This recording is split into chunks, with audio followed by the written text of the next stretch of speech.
তোরা আমাকে যেই দৃষ্টিতে দেখবি সেই দৃষ্টিতে আমি, যেহেতু আমি দিন মজুরদের সমিতির প্রধান, কিচ্ছু করার নাই। এই দিন মজুরদের সাথে চলাফেরা করতে করতে আমি ঢাকা, গাজীপুর, নারায়ণগঞ্জ 3টা জেলা সমিতির প্রধান হয়েছি। এমনকি আমি আমার কক্ষপথ তৈরি করে সেই কক্ষপথের সামনে আর যাইতে পারিনি একদল বেঈমান, মাফিয়া, বেঈমান বা নিকৃষ্ট চোর বাটপারদের কারণে।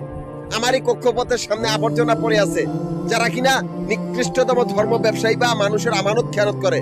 তারা ধর্মরে ঢাল হিসেবে ব্যবহার করে মানুষের ব্যবসা প্রতিষ্ঠান দখল করতে যায়, কিন্তু এই জায়গার ভিতরে অক্ষম। কিন্তু ওরা ব্যাংকের বাড়িঘরের ভিতরে সায়েন্সার মতো বয়ে থাকে। সে ব্যাংকগুলোর বাড়িঘরগুলোরও সব ধ্বংস করে দেওয়া হয়েছে অস্তিত্ব, যে তোরা ব্যাংকের ভিতরে মাগির কাতারে এই মাফিয়া কুত্তার বাচ্চাগুলা ব্যাংকগুলোর বাড়িঘর গুলার বানাইছে সন্ত্রাসের আস্তানা। ওরা ব্যাংকের ভিতরে আর আমরা ব্যাংকের বাইরে। সেই ব্যাংকগুলোর আমানত অল উপজাতি ডিফেন্স, এই মাফিয়া কুকুরগুলাই সেই আমার কক্ষপথের সামনে আবর্জনা। যারা আমি ব্যাংকের বাইরে, যারা ব্যাংকের ভিতরে, ওদের ব্যাংকের ভিতরে তো কোনো অস্তিত্ব আর কর্তৃত্ব নাই, অথচ ওরা ব্যাংকের বাইরের ব্যবসা দখল করতে চায়। এর মাফিয়া কুকুর, তোরা যেই বাড়ির সামনে আবর্জনা হইয়া আসত, সেই বাড়ির মালিক আমি, সেই বাড়ির মালিক। বন্দুকটা কিন্তু আমার হাতে দেখবো। তোরা কিন্তু চোর বাটপার আমার ঘরের সামনে, এতগুলা খালি চোর বাটপার মারার বাহিনী, অল জনগণ। যেহেতু আমি দিন মজুরদের সমিতির প্রধান, মিরপুর, নবাবপুর, মতিঝিলে 3টা জায়গার ক্যাশ কাউন্টার গুলার সামনে কল্লা কাটার ঘাট বানাইছি।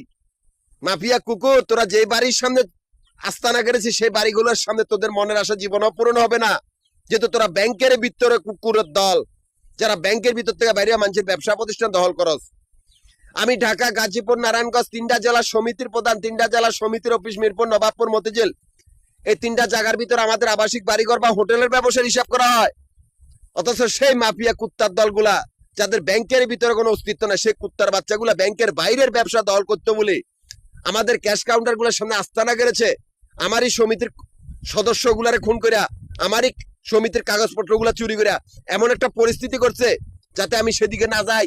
মানে কি হবে, সেই জায়গাগুলোর ভিতরে আমি জল্লাদখানা বানাইছি। যেহেতু আমরা ভবগুড়ের শ্রমিক বা ভবগুড়ের দিন মজুর ছিলাম। এরে মাফিয়া কুকুরের দল, তোদের তো মৃত্যু অবধারিত। তোরা যে ঘর বাড়ির সামনে আস্তানা করেছিস সেই ঘর বাড়ির মালিক আমি, বন্দুকটা আমার হাতে দেখবো।